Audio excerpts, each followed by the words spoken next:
Me and my children really didn't have anywhere to go. I was in a situation where you couldn't sugarcoat and, pacify my situation. Without the people in this community, I would probably be dead. The really neat thing about the Center for Family Resources is it's really geared towards giving that assistance to be better as compared to just giving food or money and not solving the problem. They have programs both from an educational perspective for folks to get training, to get GEDs. They have a pantry for emergency need, transitional and emergency housing. They have everything all in one. We have other nonprofits in the building with us as well, which let us better coordinate our services and serve our clients.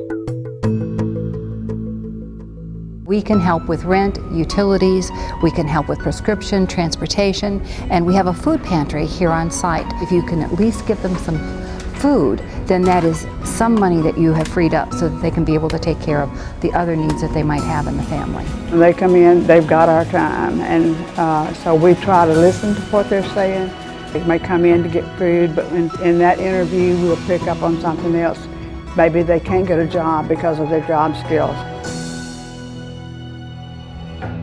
All of our programs here at the Center for Family Resources are integrated, and the employment education program that we have integrates all the other programs to give folks all those tools and skills and resources they need to become self-sufficient. I took part of the exit exam in 11th grade. Oh, you did? We partner with Cobb Adult Basic Ed and the Cobb Literacy Council to provide GED classes here at the Center for Family Resources that are available to anyone in the community as well as to our clients. This is the only program in Cobb County area that has a GED course with childcare. There are a lot of single moms out there, but that's what's holding them back. They've also got flexible hours, flexible schedules. There are so many folks that can't go to the traditional class in order to get a GED. They've got to be able to have that opportunity to come in after hours. We have computer classes. Okay, take a look at your inventory. We have business skills classes, life management skills classes. We talked about finances, they took me through that. We talked about how to be a better mom, different life skill courses. We talked about post-secondary education. But the principles that they teach you as far as your finances are concerned is to prepare you for your future and not just for right now. They pushed me and encouraged me to continue in my walk and my journey onto my career.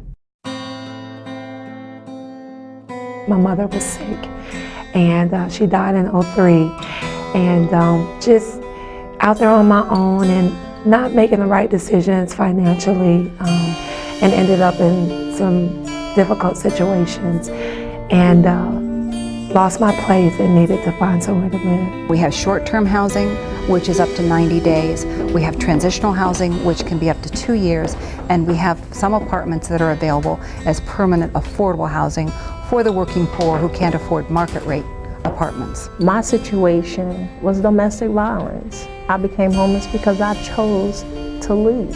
And me and my children really didn't have anywhere to go. They had a placement house for me. They told me that it would be a 90-day program to start, and then if I needed longer, then it could be longer. Our concept of shelter is not traditional in that we put families in their own apartment and give them their own space. I thought it was like home. I mean, they were very nice, very clean. They were fully furnished, and they had all the utensils and hygiene items, everything I needed there. They have to save money while they're in our program. They have to pay rent, and they have to pay 30% of their income for rent. At the beginning, we might pay for all their childcare, By the time they're ready to move out, we're not paying for any of the child care because they need to be ready to do that when they move into the community. More than 80% of the folks that go through our housing program move into market rates, and that is our goal. I have my own place. I'm not homeless anymore. I moved into my apartment. I signed my lease on Saturday. I have my own vehicle. I am still with my job almost 2 years. Now I work for a great company. My children, they're in school. They're taking piano classes. One of the things that we discovered in working with our families is that we also need to provide programming for the children as well. So we started providing mentoring. Yeah, right there. Today I help people from families that don't have a lot of food, that we ship out food to help them. And they do things together, whether it's get together and talk about problems that the child is encountering, whether it's helping them with their homework, or whether it's taking them on an adventure. Having a mentor is just like, he keeps you focused and has your mindset on positive things and keeps you involved with school. I got to do things I never would have done before. As we looked at how we really help families, we learned that you really have to work with both generations, both the parent and the child at the same time, in order to be able to make a change. Well, the same thing is true for communities. You've got to work with the whole community in order to make a change. Come to this community, bring all the resources that you have, and we will help you make this community better. We have a set curriculum, and we go to a low-income community, ask them to identify the leaders in their community, and then work with them over a 90-day period, one night a week, to give them the tools and the skills and the resources they need to be able to make the changes in their community. We started out with something as small as a street light. Something as small as getting sidewalks. We needed a health center, and we got one built. Instead of 2 or 3 organizations, the whole area of Austell came together, and that's how we began to get things done. I've learned as an elected official that this resource is a very important resource and tool that I can use to make a difference in the communities that I represent. We also have public space in our building, the Mansour Center, that is available to the general public to rent for meetings, conventions, weddings, dinners, breakfasts, whatever it might be. The income that generates from renting the rooms out helps to provide the support for the building itself, so that we as a nonprofit and the other nonprofits can afford to be here. The center believes in results. It measures, it tracks, it holds itself accountable, the community holds it accountable, and they have no fear of that accountability because of the quality of service that they provide.